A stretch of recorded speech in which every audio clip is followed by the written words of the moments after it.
Good morning, everybody. We will reconvene and hear from the planners to go take us through the 42A report for earthworks this morning.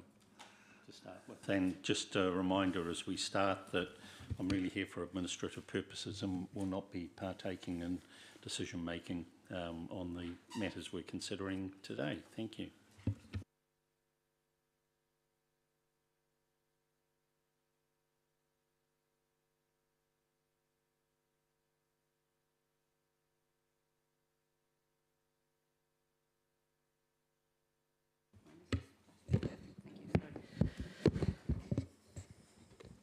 All right.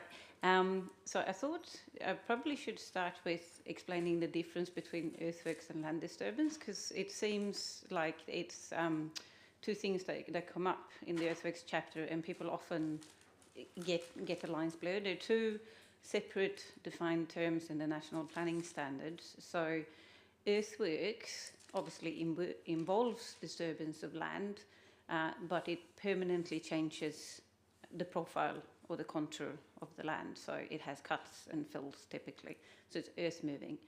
The definition excludes cultivation, it excludes gardening and the installation of fence posts. So those things come up a little bit in the submissions, and it's just important to remember that they are not earthworks. They're specifically excluded. They are land disturbance though. So some of the rules apply to land disturbance and others to earthworks, and some to both. So that's just to keep that in the back of the head. I've got a question for you already. Excluding earthworks, excluding fence posts, is that fencing and land disturbance around fencing? No, it's just the fence posts. So if you need to do like scraping to get it flat, then, or if you do need to do more substantial earthworks, then those bits are still considered. So yeah. So through the submissions, there was generally quite a lot of support for the earthworks objectives and policies. There were some changes to policy 1 to say, instead of saying rural production, primary production, there was somebody noted a correction in policy 4 where we should say does not detract from amenity instead of does detract from amenity, and I've corrected that. Hokinui Runanga wanted more specific values stated in policy 5, which was accepted. And then I think one of the bigger changes are to the rules and the exemptions. So the conversion of exemptions to permitted activities, so there was a couple of submissions that related to this. So Stony Creek requested that the exemption be converted to permitted activities. They didn't ask that additional standards would be put on them, so I do know that. But the other submissions in relation to this was Transpower, who said exemptions are problematic because it means that they're exempt from the earthworks rule in the national grid yard, and it could mean that basically people do dangerous things and get too close to the conductors. So and the other one was Heritage New Zealand, and said, hang on, all these exempt activities, they don't, then the accidental discovery protocol standard doesn't apply to them. So with that in mind, and that's set out in the 42 report, my recommendation was to convert these to permitted activities. I thought it was reasonable that it would be the same standards apply, so the accidental discovery protocol, but the same ones that did apply to fences, so the original land disturbance for fencing rules as a appropriate threshold. So those are the ones that are applied. But within that, so the Earthworks Standard 3, which is the one that relates to stream setbacks, that standard only applies to earthworks. It doesn't apply to land disturbance. So when we've had submissions about fencing, for example, so installation of fence posts within stream setbacks is permitted. So it doesn't apply. So some of these exemptions are set out in this standard. So I've added a note. We'll get to that later. But I've added a note to note this exemption so that it's clearer what applies and what doesn't apply. Yeah, sure. Just clarify then.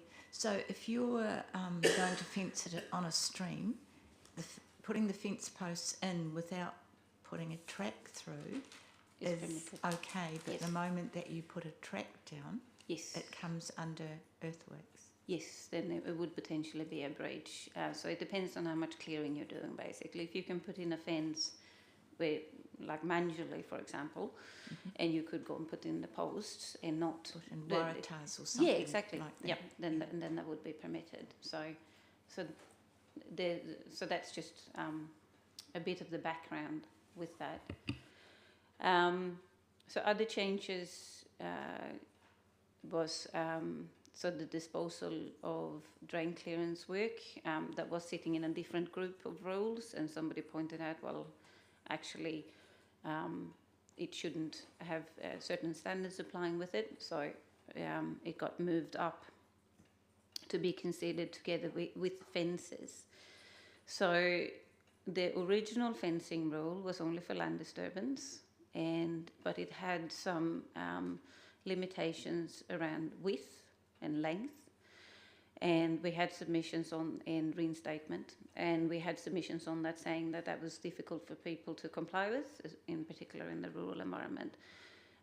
So in discussion with the geotech, he suggested that instead we could just apply the earthwork standards and remove those limitations, but they're basically alternative limitations. They potentially allow for more because there is no area limitation attached to fencing. So that is an activity that you could undertake without being restricted in how much. It's just the cut depths that would apply and the batter slope.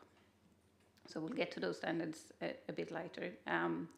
So there's also a note in that rule that says the disturbance of land for the installation of fence posts is exempt from the earthworks rules, again, to just bring that point through. Rather than making a distinction between earthworks and land disturbance and how it does or doesn't apply to fencing, can we not just have separate rule or policy to agricultural rural fencing? It sits outside that. You could have a specific rule. For example, some of the rules and standards apply in different zones. The general earthworks rules, for example, has certain cubic limitations, and that's dependent on what zone you're in. So there's the general rural zone, for example, have 1,000 cubic meters of soil they could do, whereas if you're in town, it's 250. So it's kind of recognizing that rural environment. There's also the kind of farming activity earthworks rules. They're also specific to the zone. So you could split the fencing rule and have a rural fencing rule and a urban fencing rule, for example. That is a possibility. And we did talk to the geotech about doing this, but he said rural fences can be a lower risk because they're away from people, and same as we heard in the submissions. But if there's a width limitation, then there needs to be some sort of bulk and scale restrictions to kind of contain the activity. So there are alternative solutions you possibly could use, but yeah, you probably should have some sort of parameters around that activity. I think I was wondering the same thing after yesterday, because it seemed to me that we are talking about different environments and Yes. different potential effects. And I was coming back in my mind to, particularly because we spent a lot of time on the fencing matter yesterday, what are the critical effects that we're trying to manage here? And I did see that the standard S1 has, I think, got a conglomeration in it of amenity and land stability, Yes. which explains why that oddity around the boundary Yes. fence. So I guess part of me is going right back to sort of that first principle stuff and going, why do we want to be managing this thing? Which I think was a valid question coming from Mr. Heisted yesterday. What is the issue that we've identified in the district that means that we believe there's a control required? Because we know that if which was part of my questioning of Ms. Perkins yesterday, if the plan is silent on a land use, we're effectively saying we don't need to control this because we don't see this as a matter requiring control in this district. So I think it's put back into my mind that for each of these, having that discipline step of going, have we identified an issue in the district that we're trying to resolve through the control? And I was also coming back to some basics around, because of this list of exemptions that are being translated into permitted activities, again, I was coming back to, is all of this about things like location and scale and volume, so that rather than specifying an activity type, we are really just talking about the extent of either a disturbance or a cut and reforming of the land, regardless of what the activity is. I was wondering about sort of paring things back, and that in doing so we might also look at zones and the kind of activities we anticipate in zones. I think it was a really useful discussion with Ms. Perkins yesterday around when I was asking, what would a change in sort of scale and intensity look like for these sorts of activities? And both of them were sort of scratching their heads as to the activities themselves sort of have a limit to what you would want to create in terms of scale. So they weren't able to imagine back to me a situation where any of those hit a threshold where more control might be required. So all of this, it does seem to come back to things like where volume limits apply, how you deal with a situation that is, say, in these rural activities, the farming activities particularly, where I could see your reasons and Mr. Adams' reasons for not just adopting the wording that Ms. Perkins put up in terms of, well, how will we know if it's, we'll only know when it fails, that idea. Again, so we want to be knowing that we're managing an issue that's been identified in the district, one, and can we tighten up that wording for situations in the farming environment where that's what you're aiming for. If you can't achieve that, stabilise to ensure no erosion, slippage or sediment transport. So something...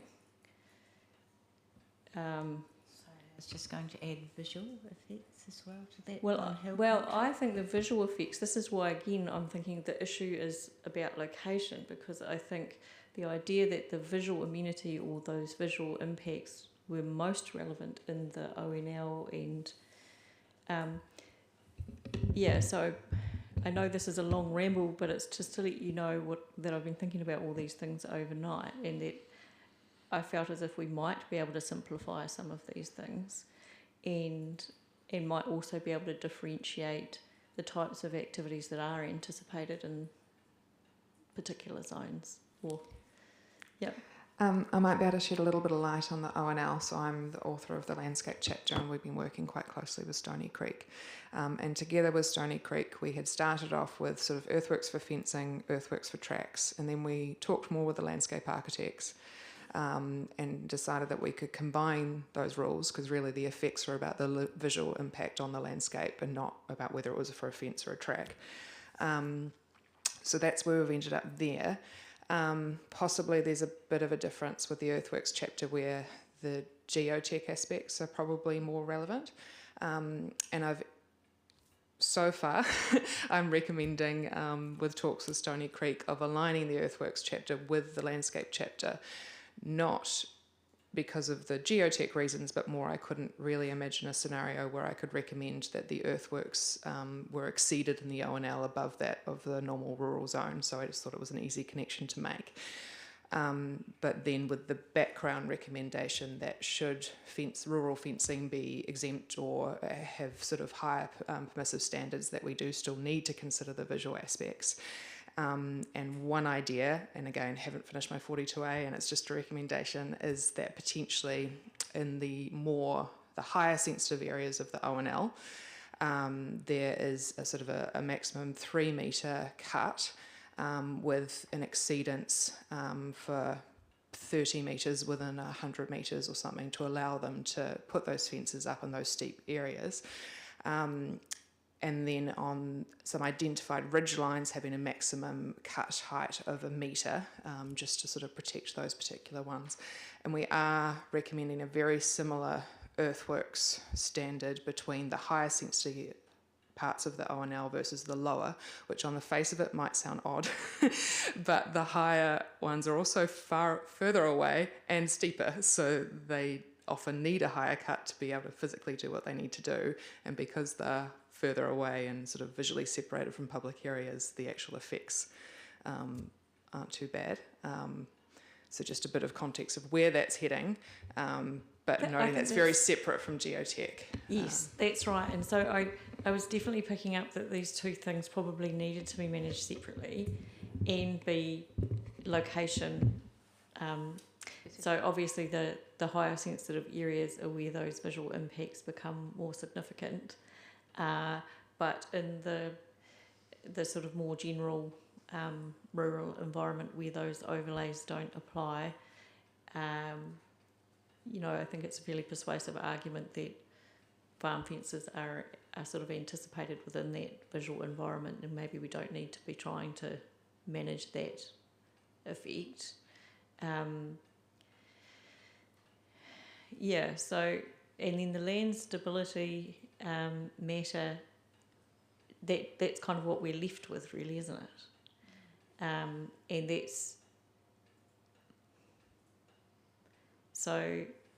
that's where I think it's worth considering some massaging maybe of the approach that Ms. Perkins was trying to allow for, which is, I thought it was quite a persuasive evidence suite in terms of practicality of working to, you're aiming for those ratios and you're aiming for stability is what the only reason you deviate from the desired ratios was a matter of what you encounter in your landform as you're moving through. And I do think this notion of being sure that we are being practical and purposeful in the provisions we're putting in for this district, and also thinking about tying these rules in relation to farming activities to the strategic directions and some of the objectives and policies that are sitting in the rural chapter as well. so that we're not doing anything that's inconsistent with that, those sort of enabling directions. Yeah. Yes, and the Earthworks chapter have many enabling directions as well in recognising and the benefits of having to undertake earthworks. So it's there is certainly a landscape component to the earthworks, but this chapter is the main issue is the land stability. That is the primary. I think we should keep fencing and earthworks separate, not the same thing. You know, something to the effect that rural fencing in the general rural zone and rural lifestyle zone for the purpose of livestock containment is permitted activity as long as land disturbance associated with that activity does not exceed 6 metres width and 3 metres depth and not occur in an O&L sensitive area. Words around that, just try and keep it super simple, because So there is the kind of the zone rules. So a fence is a structure, so it can kind of come in under the structure and building rules, right? So there's that aspect, and then there is the earthwork and land disturbance aspect. What you need to do to be able to construct a fence, like with the levelling of land and that. So there's overlap, of course, but yeah, they're also like they're trying to do different things. So when you're controlling fences, that often has to do with amenity, for example, and managing those boundary effects in zones.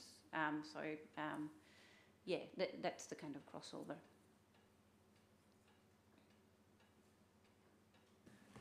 I just think it's a separate activity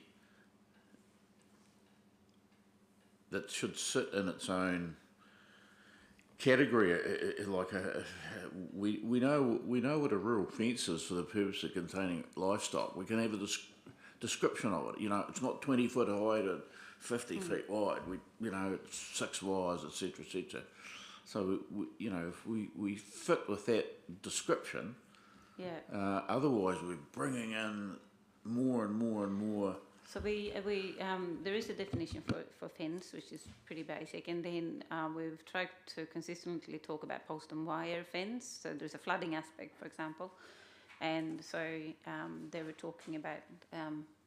You probably know the flooding one. Yeah, I think this was discussed in the rural zone, and I'm fairly sure there was a lot of consensus. I know from my talks to Stony Creek where we've landed, everyone seems pretty comfortable with that. It definitely includes waratahs, it definitely includes deer fencing, it definitely includes mesh fencing.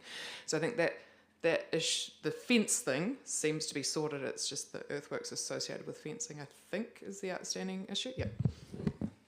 And specifically in the rural zone for farming activities, I think that's really what we're talking about. Yes, for this, well, that is what the Stony Creek submission really was. Yeah. Yeah.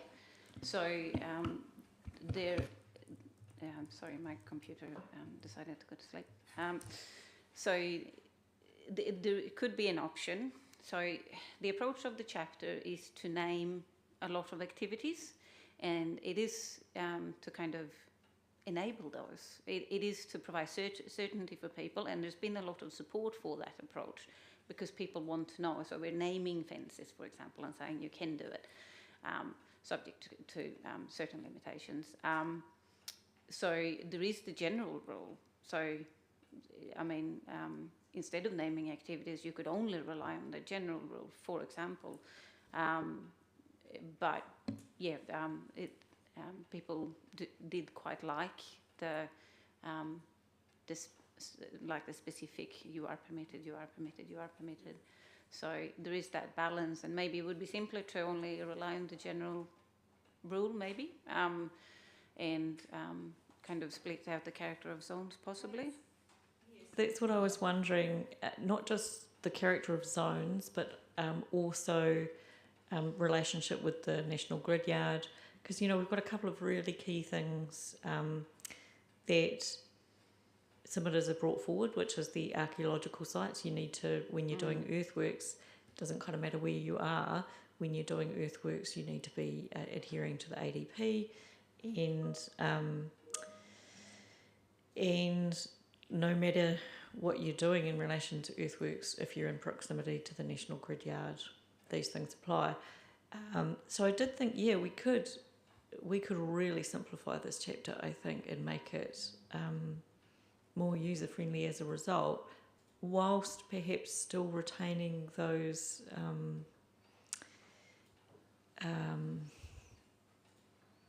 well, we went from exemptions to this permitted list. Yeah. I think anything that we do to be visible and intentional about what we are capturing and why. Because I think that shift from the exemptions to the permitted activities really raised that question. Is like, because once it's in a permitted activity, it's got thresholds that might then ping it up the line to a resource consent.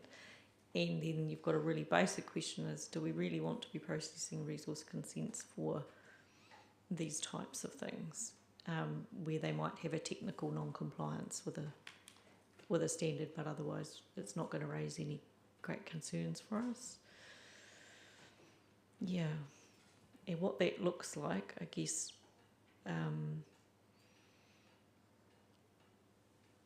there is so much commonality, it seemed to me, between the split out of these activities, and sometimes I just couldn't work out why we were taking a slightly different approach to something.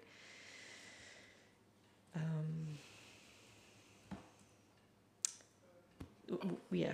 I guess, Mushka, you're going to come back with some more stuff as you work through these things with Stony Creek, and we'll get another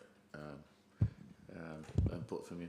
Yeah, you will, just keeping in mind that's only going to relate to the ONL, so it's not the wider rural zone, and it's not all of Stony Creek's properties, and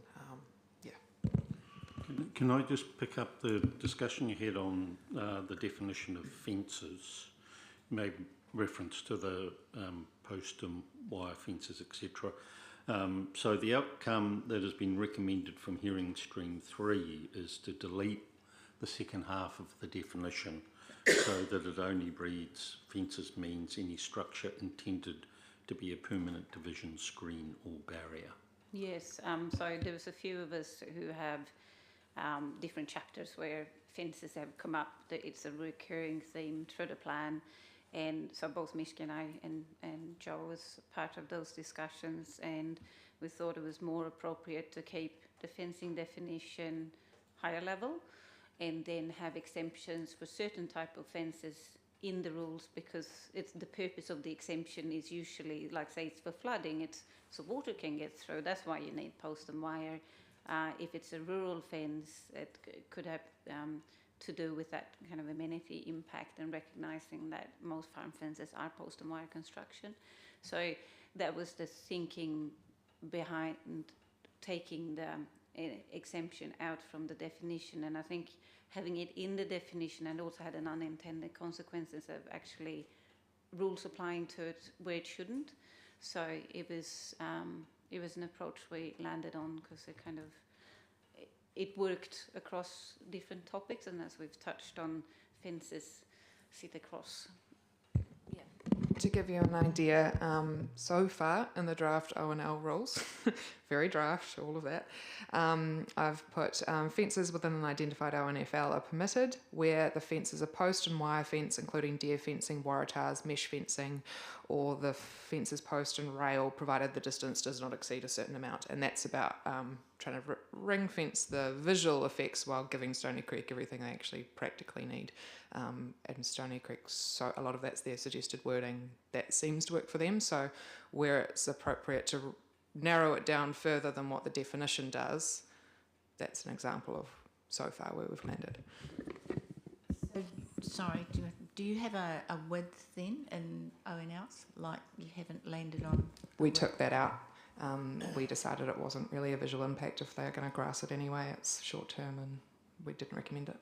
So we haven't recommended it. It's not in a significant area. You're not talking That's that's biodiversity, separate chapter. Different. Matt Hill will this need is to comment just- on that. This is just the ONL.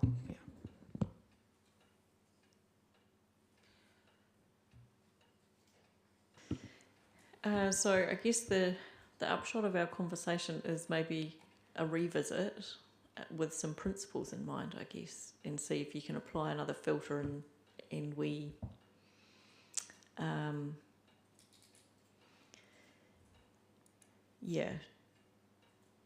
hone in on, and partially it is in here, obviously, the National Grid Yard and flooding, Yep. you know, that kind of thing. So, but thinking about what we are intending to capture in terms of activities and why, and at what threshold, because I think we've probably, particularly with the farming activities, is where it's coming through the strongest. So I think it's a relevant question to have another look at as well, just for the other matters. But we don't seem to have any submitters concerned about how those other matters are being dealt with. So really, it's just a bit more work to do on practicality around the farming activities and really what the issues are that we are responding to. And I think while Mr. Adams has given us good reasons for leaning on his geotechnical advice, you know, we have had a pretty good explanation of the complications in practice on a rural property, particularly. And then that's where the question of have we identified that there is an issue with cut and bench tracks for fences being a cause of land instability in the rural environment? Have we clearly identified that that is something that we need to be controlling in this way by a resource consent, or can we utilise some wording like what I said before, which was the otherwise stabilised to ensure no slippage, erosion or transport of sediment, just that basic requirement. Are you thinking that there may be a need for the panel to issue a minute, get some feedback from the planners and the opportunity for submitters to comment? I actually think we might be in that position. Because it's a bit hard doing it on the fly in a dialogue. Yes. But having the dialogue means you understand, and we can probably refine what it is that would be useful to have back. I think that's a very good suggestion. Yeah, absolutely. So one thing I did look at last night and came up briefly in the hearing was commercial forestry. So that is a primary production activity, often rural land, large-scale properties. So there's a little bit of crossover. So it's a regional, so it will go to the regional council rather than the district. So they have different zones depending on the erosion susceptibility of land, right? So there's the green, yellow, orange, and red zones. So they have slightly different rules in these, and also depending on slope degree. So the cutoff for slope degree tends to be about 25%, which is consistent with our battery slopes. So, but how they manage it is if you do over 500 square meters of disturbance in any 3-month period, you need to have an earthworks management plan. So the earthworks management plan would be submitted to the regional council, and it would have things like how you avoid, remedy and mitigate effects. So it's kind of a self-regulated resource consent, really. They would have to identify where the streams are, how they're avoiding those. They would have to identify where the significant natural areas are, indigenous biodiversity, fish spawning, all of those things, and how they're managing those. So you know, when we're talking about, for example, the limitations, we've said in relation to the farming activities, we've said 2,500 square meters is where the threshold is, and the cubic allowance is 1,000. So they are higher, but they are in the district plan. But so it's not that commercial forestry is, they get a, carte blanche. They are managed, but they are self-managed to an extent. The issue with, so if you took that approach and said, okay, well, that's what the farmers have to do, right? They have to come up with an earthworks management plan. I suppose it's the question of how is it enforced, who checks it, who reviews it, and those kind of things within the council. But that is, a different approach too. So what occurs to me there is that we do know that farm management plans are coming in under the regional council context Yes, to deal with a range of matters yeah, including in their water. jurisdiction, and that would deal with sediment and elements of erosion. So again, it's this: do we need to be double dipping and being really clear about what it is that we're concerned about? And if our primary concern, really, aside from the ONL type situations, is stability, then I think that really assists. And the fact that we've got the other standards, 3 and 5 and 7, and a lot of this conversation is around the 1 and 2, and what additional might be managed there. I think the point that's coming through from the farming sector is the nature of the activities that are going to employ this rule framework, and that is different in nature, say, to commercial forestry, in terms of its scale and intensity and all those things. So I understand what you're saying in terms of those volumes and area restrictions. I do hear that. I guess what we want to know is that we're not creating resource consenting pathways unnecessarily. Yeah. Absolutely, Yeah. I think forestry's quite different. Farmers just want to be able to put a fence from A to B, just an activity that's been going on for over 100 years, without having to construct a management plan and a whole host of things. We've got to keep this simple. Describe what rural fencing is and have it as a permitted activity, and then identify perhaps the best practice.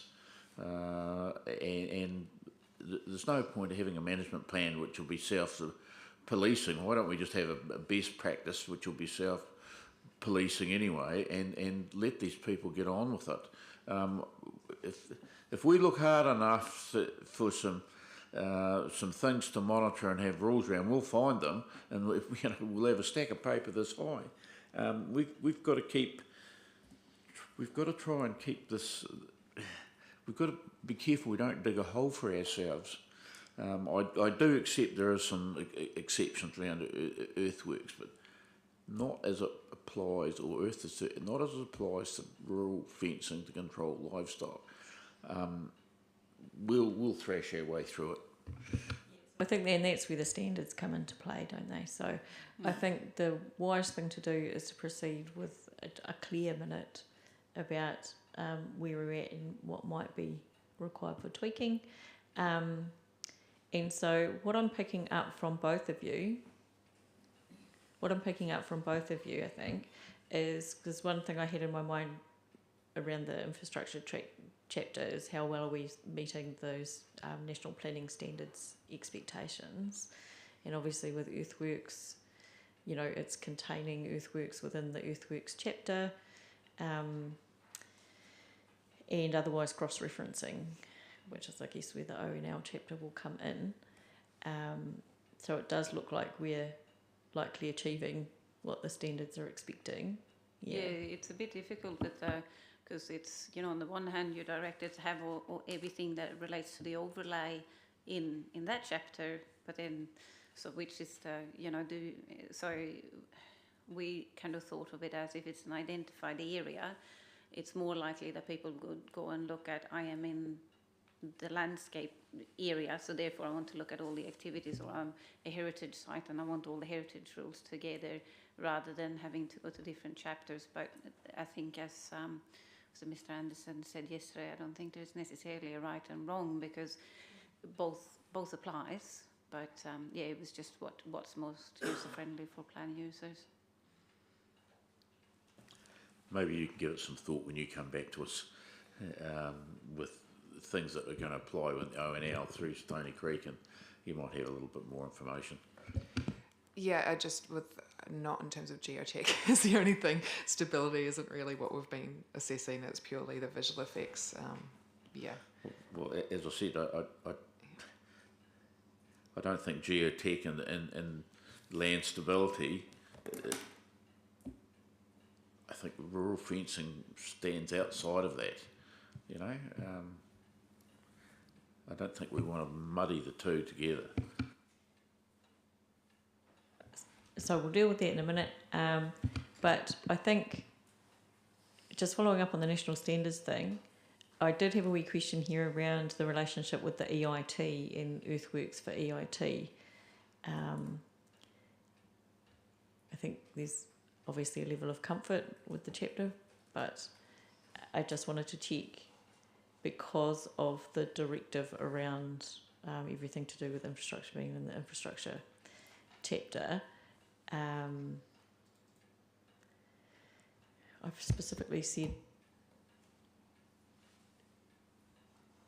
my question was, should the earthworks associated with EIT be in the infrastructure chapter with cross-reference? I might be able to answer that. Yeah. So there's a direction for, yes, everything to do with infrastructure being in the infrastructure chapter, apart from the Part 2 matters. So that's where the earthworks comes in, and that's why my drafted Note 1 basically says that the district-wide matters in Part 2 of the plan still apply, but the individual rules and standards in the zones do not.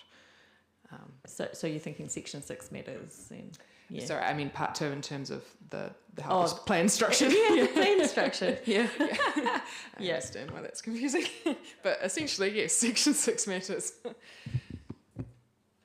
And, just so I've got the standards in front of me. So I just want you to clarify in terms of what are the Part 2 matters in the RMA that are relevant to earthworks? Sorry,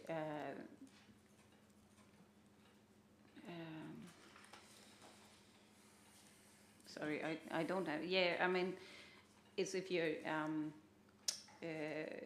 undertook earthworks near a stream, there's natural characters, there's biodiversity values with that. Could be biodiversity values with other things as well, and significant natural areas. Obviously, if you undertook earthworks on a heritage site, that could impact on a Section 6 matter. There's the unidentified archaeological sites. So there's the sites and areas of significance to Māori, could be impacted. I think that's probably them. Okay, so you're talking about issues, not about particular zones. Yeah. So I mean, the Section 6 matters are really the overlays, and many times they're specific sites. And yesterday there was a suggestion made that using a table that actually listed the relevant rules in the other chapters was one of two options. What was your view on that? Yeah, sure. Was that Ainsley McLeod's suggestion? Yeah, that was in relation to earthworks and energy. So none of the rules and standards in the area specific, so Part 3 of the district plan, apply as per my recommendation in note 1. Her concerns were more about some of the objectives and policies in the underlying zones. The way I've drafted note 1, they would still apply. And where Ms McLeod and I sort of differ in our recommendation is that I think those should be considered as more, zone appropriate activities. For instance, you wouldn't want huge transformers in the centre of Gore in residential areas. But Ms McLeod's sort of point was that she believed it was in conflict with the MPS ET, and was suggesting that we have a table in note 1 or somewhere in there that says which objectives and policies of the underlying zones apply, noting part 3 of the plan applies completely to that chapter. She didn't have an issue with part 3 of the, or at least my understanding of her submission or further evidence. Yeah. So, well, I'm looking at it as a general principle, not only for that chapter, but Yes, for the sure. other ones where the national planning standards apply, and would appear at face value that there is the need to be linking probably in a better way, and we're able to do that given that Council's looking at developing E-Plan as part of this Yeah. process. So when we started, there was a note that said all these other chapters apply. It ended up being almost all other chapters being listed, and there was a certain concern around if something is missed off that list, would plan users then think that didn't apply? So the note was brought back to be more general in nature, to not cause other issues. So yes, you could go through the whole plan and try and be specific about there's crossover between all these rules. But I mean the underlying principle is that the plan has to be read as a whole, and that's what we came back to. That instead of saying all these chapters apply or don't apply, it was probably safer to just go back to that principle of you have to look at it as a whole plan. Yeah, I think there is assumption that we trust our advisors to actually, they have the skill level to actually identify things rather than, I guess, being the conservative approach and dealing with it generally. So I think there's some strength in what was being talked about in terms of the linkage. And it's not just chapters, it's specific rules that need to be linked through, that the standards are requiring. Yes, so in some chapters there is it will specify a standard from a different chapter. For example, there are circumstances where that's happened. For example, as the author of the heritage chapter, and there's an earthworks rule about in relation to heritage, it refers back to earthwork standards, for example, and it sounds like the natural landscape chapter might have some of that too. But then in that specific circumstance, that's obviously very clearly set out in that rule. Yeah. So, and the other point that was raised that probably goes across the plan is that the standards only apply where there is non-compliance in the rules. Yes, correct. So they are standards in effect applying to consenting activities. Well, although not quite, because no. to satisfy the permitted activity, Yes. our rules in the earthworks chapter, they're reliant on the suite of standards. Yes, Yes. which are linked through the rules. So Yes. the standards kind of need a rule to trigger them. Yes. So yes, so and that was one of the Ms. Perkins had raised that she wanted them to like renaming the standards heading to say standards for permitted activities. But there are, for example, instances where restricted discretionary thresholds say you have to comply with these standards, and then so that's part of my reasoning for not thinking that's a good idea to say that they only apply to permitted activities. They're just standards, but they do need a rule to to trigger them. Yeah. Yeah, and if we're in an E-plan format, in some respects it doesn't matter where the rule is located in the plan, because yesterday there was talk about maybe something that was in the temporary activity chapter should be somewhere else. But if we're in an E-plan format, that won't matter. Well, it's still, the E-plans are still set up. I don't know there's a fair few districts that have already moved to E-plan, and typically they've all used a very similar format and a similar provider. So there, in the left-hand column, you've got basically the index with part 1, part 2, part 3, and drop down. So the rules and standards still have like a chapter, or that's a web page, and then if you I'll use the heritage because I'm familiar with it. So, for example, if there was standards that applied to that, you could click on one of them and it would bring you straight to the earthworks standard. So it would, but it still lives in the earthworks.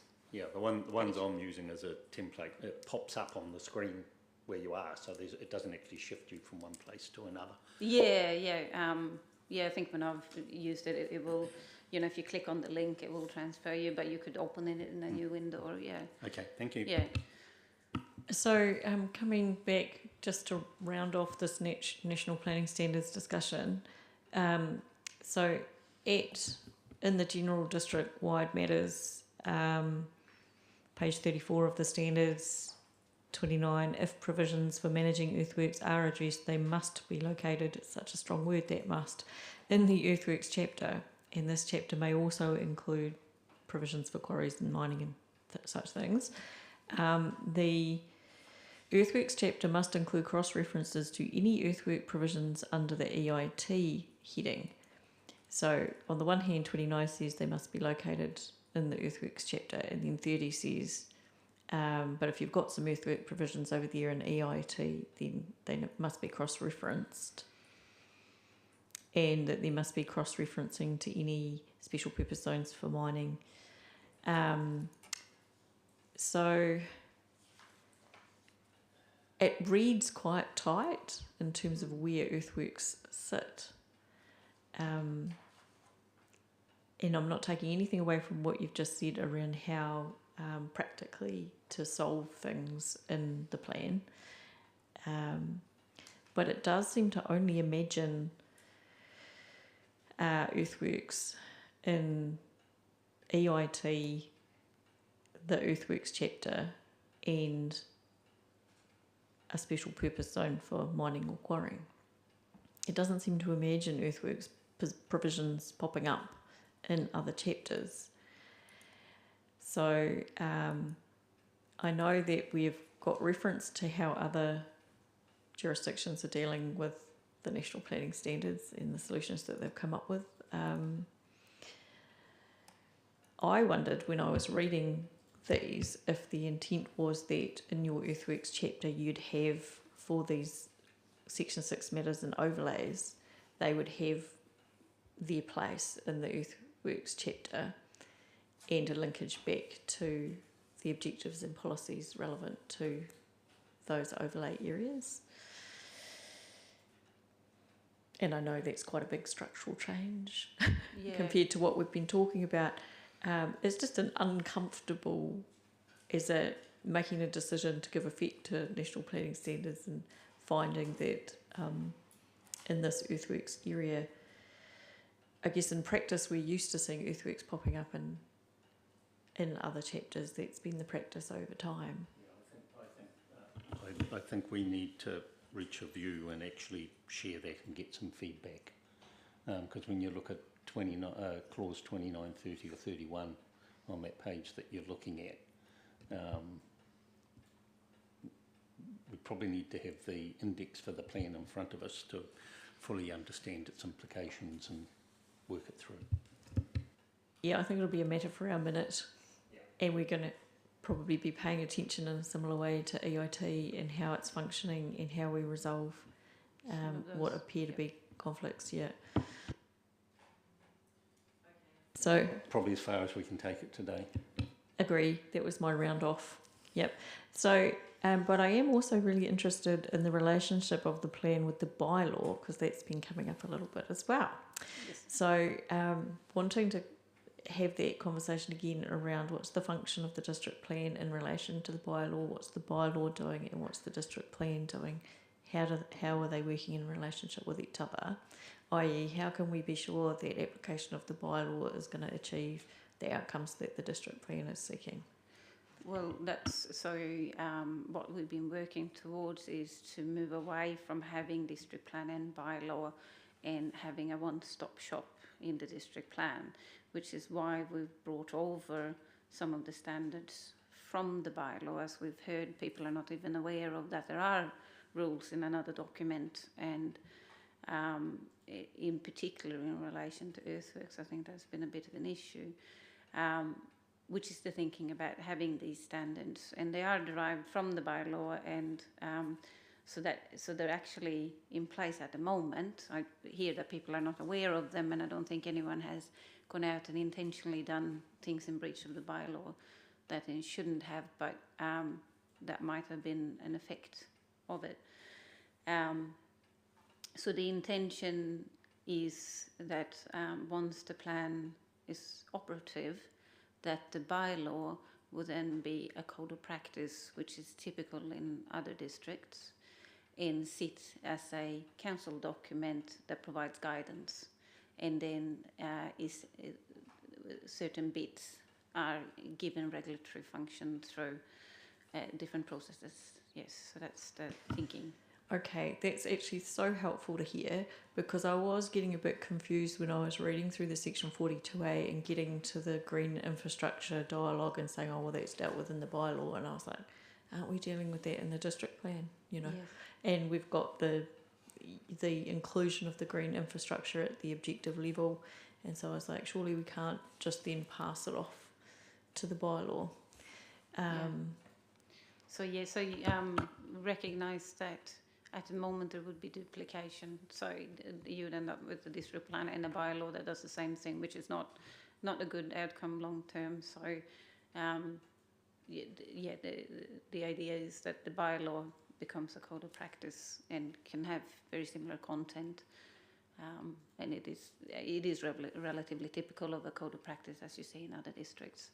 So Then probably I'm asking if to revisit those conclusions in the section 42A that appear to rely on the bylaw in relation to green infrastructure. Oh, sorry, it's you. I'm mixing up reports. I keep doing that. I'm so sorry. Yeah. Yes, happy to consider that. Sorry, the 42A was, as you would have read, a little bit of a beast. And I wrote it a while ago, so I might need to just refresh my memory. I think that came out of a submission about green infrastructure, and we did make some changes. I think there were a couple of submitters. There was Forrest and Bird, and I think Jenny Campbell were the two mentioning. And some of that has been picked up in the objective and policy level. I think we ended up sort of thinking that the mechanism for actually enforcing that was through the bylaw, but very happy to reconsider. Yeah, because I'm thinking consistency, because the bylaw was coming up in relation to the earthworks chapter and the EIT chapter, so yes, I crossed over. Thank you. Okay, I'm just at your paragraph 116 of your section 42A. You've conceded a change from rural production to primary production, and so then I was like, okay, primary production we know includes mining activities, so are we intending the earthworks chapter to apply to mining activities? And that takes me, that's again thinking about the national planning standards and what this chapter's capturing versus what might be happening in the precinct for New Vale, for instance. Rural production activities wasn't actually a defined term. It's more a generally understood term. So it kind of it gets used, but because of I think it is a policy, then I think it's more desirable to rely on a defined term. in relation to mining and quarrying, those activities are sitting, even though it's a primary production captures them, but there are specific rules around them in the general rural zone. They did sit in the earthworks chapter, but we got a lot of feedback from the quarrying companies that this is not earthworks, it's a primary production activity. So, yeah. And that's why I bring it up. So I'm wondering if what you mean here is something like that term that's sitting in the MPS HPL of land-based primary production, which includes forestry and ag and hort activities, but excludes mining. Yes. So I think that's probably what you meant, and that's why I wanted to ask the question, because I was sure that you weren't probably wanting to capture mining, no. mining and quarrying in the earthworks chapter, yeah. Yeah, no, that wasn't the intention. Do you want to do questions on where we've gotten up to? Because I'm basically just running through and trying to give the background to the changes in the chapter. Do we want to catch up with questions on those bits first, or do you want me to just continue with the chapter? I'm quite keen. I reckon we've canvassed a lot of the issues, unless there's anything else. I thought you'd highlighted everything to us that you wanted to, so sorry if that's not the case. No, I've got a couple of more things in relation to the standards. So the first point was that they are consistent with current regulations. The second thing that came up was in the Stony Creek presentation, so they provided some photos, and we did think this when they, in the original submission, that what they referred to as a 3-metre cut did not look like a 3-metre cut to me. So what they've been doing is that they're measuring the length of the battery slope. They're not measuring the cut. So cuts are measured vertically. So that's maybe something to bear in mind as well, that actually that's not... Yeah. It's turning into Pictionary. That's the hill. What we would consider a 5-metre cut is going vertically down 5 metres and then having that there. But what they seem to, their photos show, is battering down and then doing that. So I think it's more the angle of the batter that creates the issue for them rather than the height of the cut. And it also makes it sound worse than it is if you hear 5-metre cut. That sounds like a lot. Yes. Yeah. So that was one thing that... I did think it was the angle of the batter that they were getting at. Yeah. So, because they had the measuring tape and it was clearly along the batter slope and not... and obviously, it's, if you're standing on the ground, it might be difficult to measure what the exact cut is after you've put the slope in. But that's maybe something to just keep in mind when we talk about the 3-metre cut. A 3-metre cut is relatively substantial.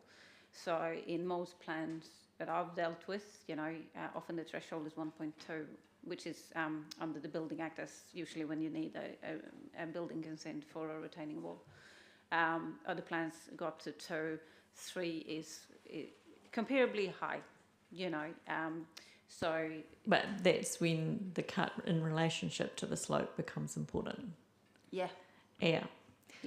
So I think what they were getting across to us was that idea of slope and steepness. Yes. And that the evidence was suggesting we can make these cuts stable at other than a 2-to-1. Yes, which is... And I really think that was the guts of what they were getting across. And that's where, I guess, where the change in standard and the wording that we might apply would come in. Yeah. So, that's what we were seeking. So what the geotech advice said, that so if you're on a steep slope, you're probably going to come... If you're trying to do cuts, you're probably going to come by rock, and that rock is more stable than that normal earth, and that's why we tried to make that allowance there. And that's why I guess when I come back in a minute, I'll probably ask the question with the wording that I've used a couple of times this morning, just so you can test it Yep. Yep. Because it did seem to me that we need to be mindful of that practicality angle as well, and Yes. the have we actually seen issues arising from? Yeah. So yeah, that was because it was earthwork standards 1 and 2. There is so I know Stony Creek said that you know, they hadn't originally submitted on things in relation to fences, and there's the scope things, and I've set it out in my supplementary evidence. So there is a couple of scope issues there that I think are relevant that I would ask you to look at. They didn't, for example, or raise any issues in relation to farm tracks with this cut heights and batter slopes, so that wasn't an issue. They've only raised it in relation to fences, and with the area, that was not their original submission to completely remove areas from tracks either. So in my evidence, I've responded to those things anyway, but just bear that in mind. That Was that the Fed Farmers submission that was asking for the removal of the area? they it was a Stony Creek Limit. submission. They didn't ask for a complete removal of area. They wanted maintenance in like those type of earthworks to be, so that the area limitation would only be for new works. That was the crux of their original submission. So maybe just keep that in mind. But And I think they were differentiating between tracks and the kinds of cut and benching associated with fencing, which is where we end up. yeah, and that's another things that I really should draw your attention to is that in the bylaw, the bench width is a minimum width, and in the standard that came through, it's put in as a maximum, and that should be changed. It's a minimum, so you can't have less than 1.8. No, it's not more, and so that was a correction. That should be, it definitely should be changed. It in the bylaw it says minimum, so, and that's where it's from. How did we arrive at 3 metres? It is substantial, but that is what's in the bylaw. I'm assuming at the time where council adopted the bylaw, there was geotech advice about that. So yeah. It was based on the model bylaw supplied to us, that NZS 4404. Oh yeah, okay, so just a standard. Yep. Anything else aside from the scope and the standards?